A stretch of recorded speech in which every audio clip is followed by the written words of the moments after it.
Start. Okay. Hello, everyone. So we are from Group 1, and we're going to present our final project for Brunei Darussalam country.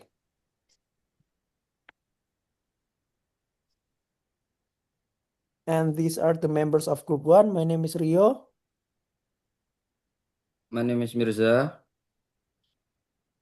And we also have Arjun and also Haris. Okay, next. And chapter 1, result and discussion. So a little bit with the background. Brunei's economy relies heavily on oil and gas, limiting local job opportunities due to its capital-intensive nature and reliance on foreign workers, while efforts to diversity into sectors like tourism and technology are underway. The progress is slow, and workforce alignment remains a challenge. And these are the two problem formulation that we found. First is, how does the country's heavily reliance on oil and gas impact job opportunities and economic diversification? Second is, what macroeconomic challenges arise from Brunei's current economic structure and how can they be addressed?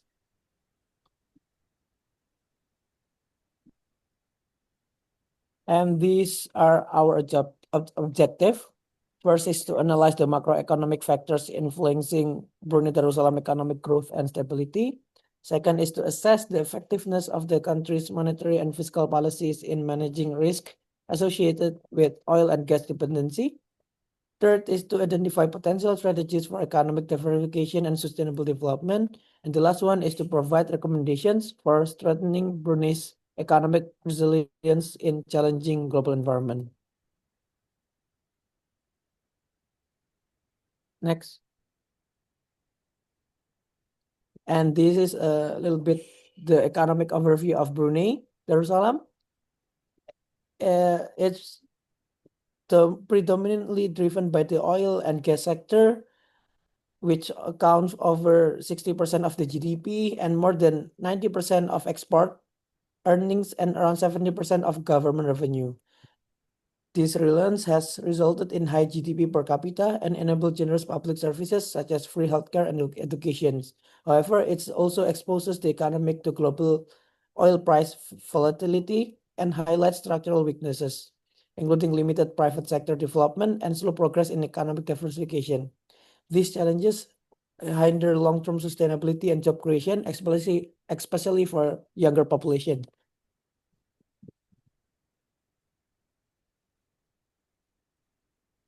And we also find out about the labor market issues. Despite its small population, Brunei faces persistent labor market challenges. A significant portion of jobs in the oil and gas sector require specialized technical skills, often filled by the foreign workers due to its local skills mismatch.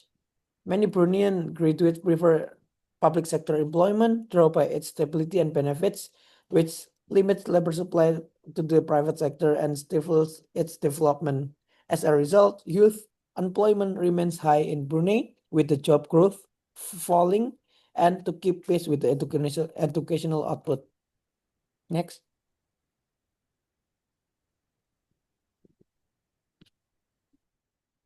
Okay, so we move on to chapter 2, the literature review.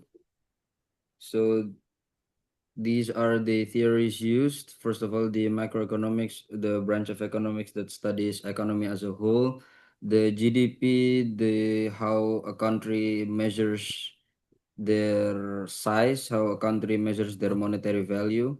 And then we also have interest rates, which is basically the cost of money. We have inflation and deflation, exchange rates, how powerful is one country's nominal to another country. And we also have fiscal and monetary policies. Fiscal policy is closely related to the government, while the monetary policy is mostly related to the country's central bank. We also have unemployment and also national income.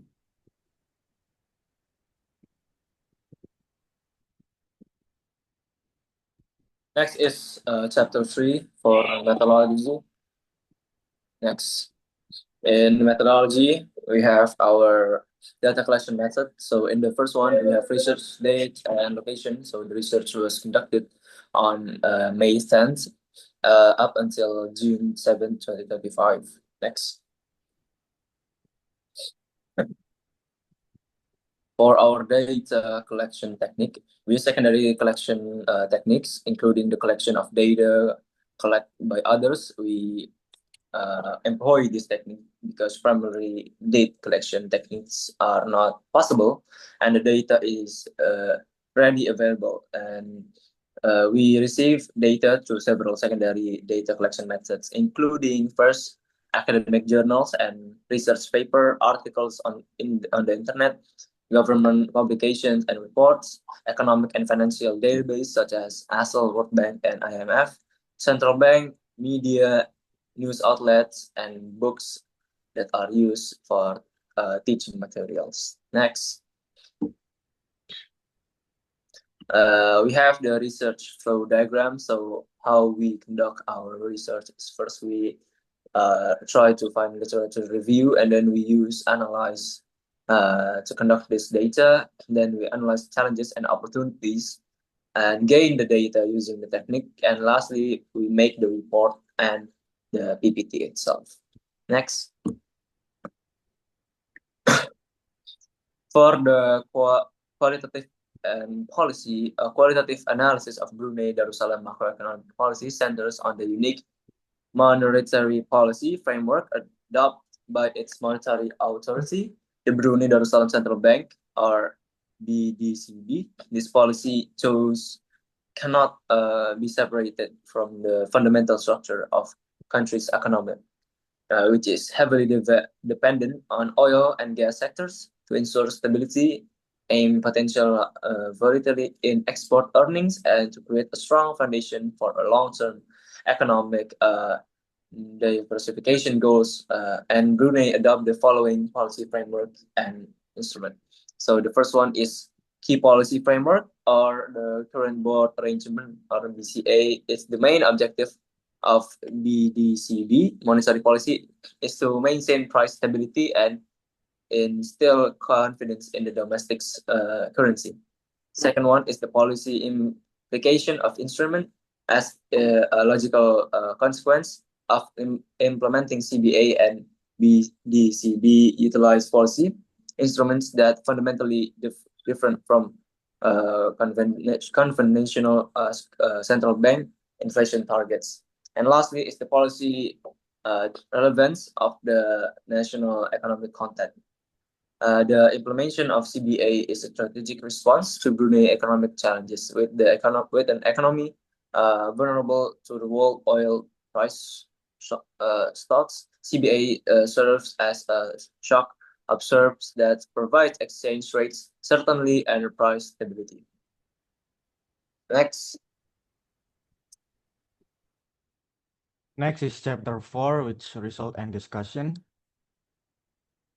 And the Brunei Darussalam economic overview. So the economy of the Brunei Darussalam have a tradition that have been dominated by its dependency on the oil and gas sector, and which accounts for over 60% of GDP, more than 90% of export receipts, and approximately 70% of government revenues. And such a dependency has yielded a high fiscal income and a relatively high GDP per capita relative to several Southeast Asian countries.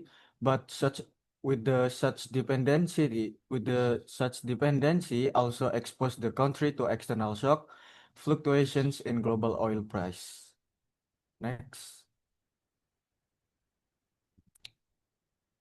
And this is the macroeconomic indicator analysis. So the first one is the GDP trends. With the Brunei GDP display time-to-time variance that is closely correlated to change in crude oil price. And during the period when crude oil price rise, the economy booms. But when the global price declines, the economy contracts. And such volatility leaves limited space for long-term planning and investment outside the energy sector. And the inflation and monetary stability, Brunei enjoys low and stable inflation, owing largely to its currency board arrangement with the Singapore dollar, and the system limits the BDCB's monetary autonomy, but it provides credibility and exchange rate stability. And the inflation and monetary stability, the next one is, as a result of the CBA, Brunei does not actively set interest rate through monetary policy, but instead mirrors rates set by the Monetary Authority of Singapore. And this also limit Brunei capacity to use interest rate to stimulate or cool down the economy. But however, the exchange rate stability provided by BND help shield Brunei from speculative capital flows and currency volatility, especially important for a small open economy. Next. And this is the fiscal policy and the government spending. So the fiscal policy in the Brunei plays a critical role in economic management, especially in a lack of limited monetary policy tools. And the government use oil revenues to refund public employment, infrastructure projects, and general social service. While this provides a short-term safety net and boosts aggregate demand, it is not a sustainable strategy in the face of declining oil reserves or long-term price drops. And Wawasan Brunei 2035 outlines a vision for a dynamic and diversified economy. However, actually, implementation of the fiscal reforms have been slow, partly due to institutional inertia and the public's reliance on state sponsor benefits. Next. And this is the policy recommendation and from our discussion.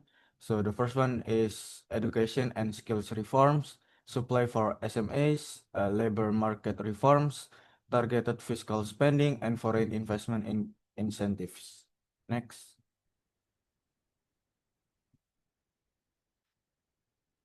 So, and the last one is the summary of findings. So, Brunei's macroeconomic strength stems from hydrocarbon revenues, but creates a long-term vulnerabilities in employment and growth sustainability. The stable inflation and exchange rate policy provide macroeconomic predictability, but limit monetary policy flexibility. The third one is the structural unemployment and the slow diversification progress indicate that GDP growth is not inclusive. And the last one is the fiscal policy must evolve to support private sector growth and the economic innovation. Next. Thank you. That's all from us. Wassalamualaikum warahmatullahi wabarakatuh.